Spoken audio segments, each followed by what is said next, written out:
Sorry বলে দেবো নাকি? আনো,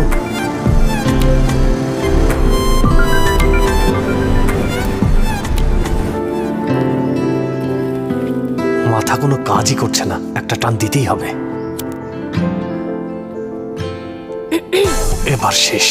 আমার উপর নজর রাখতে মনে হয় জন্ম হয়েছে।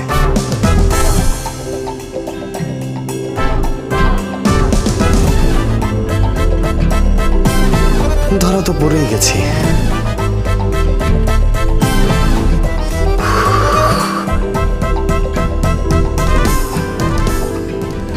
আনো আনো, শোনো শোনো, আমার কথা শোনো। 1 মিনিট 1 মিনিট, আরে কথা শোনো না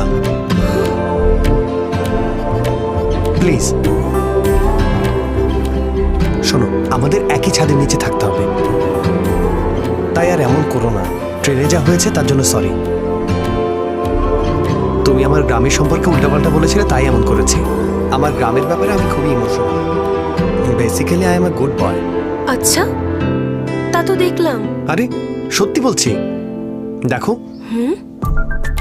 ওকে, নো ফিঙ্গার্স। শোনো, যদি তোমার মনে হয় আমি ভালো না তাহলে কথা বলো না, কিন্তু ততদিন বুঝবো কিভাবে? দেখো, তুমি আমাকে যা খুশি তাই প্রশ্ন করতে পারো, আমি তোমাকে সব প্রশ্নের উত্তর দেব। যদি তোমার পছন্দ না হয় তাহলে কফির বিন বের করে এখানে রেখে দিও। সব প্রশ্ন শেষ হবার পর যদি আমাকে তোমার পছন্দ না হয় আমাকে বলো, আমি বদলে যাব। ওকে, এই নাও। এমন বাচ্চাদের খেলা আমার সাথে খেলতে এসো না। আরে একবার চেষ্টা তো করো, একবার চেষ্টা করো না প্লিজ। আচ্ছা, ইন্টারভিউর জন্য হায়দ্রাবাদ প্রথম কবে এসেছো? আসেনি, সুপারিশে চাকরি হয়েছে। আসলে হয়েছে কি, এখানে চাকরি করার কোনো ইচ্ছে ছিল না। মানে গ্রাম ছেড়ে আসার ইচ্ছে ছিল, মানে বাবাকে ছেড়ে আসার ইচ্ছে ছিল না। আরে তোমার ভালো লাগুক বা না লাগুক, আমার হায়দ্রাবাদ ভালো লাগে। আমি শুধু বাবার জন্য এসেছি।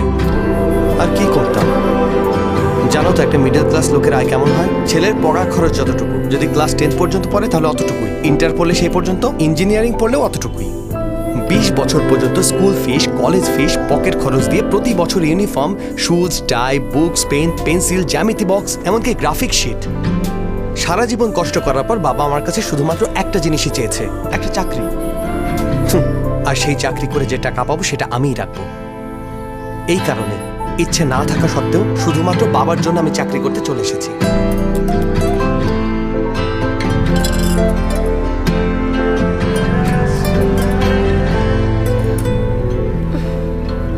কিছু না বলেই চলে যাচ্ছ?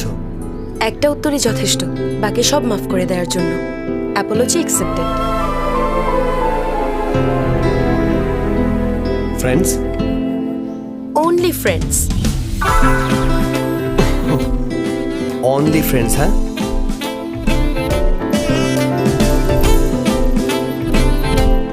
Hello, no smoking here. বাইরে পানের দোকান আছে, সেখানে যাও। ও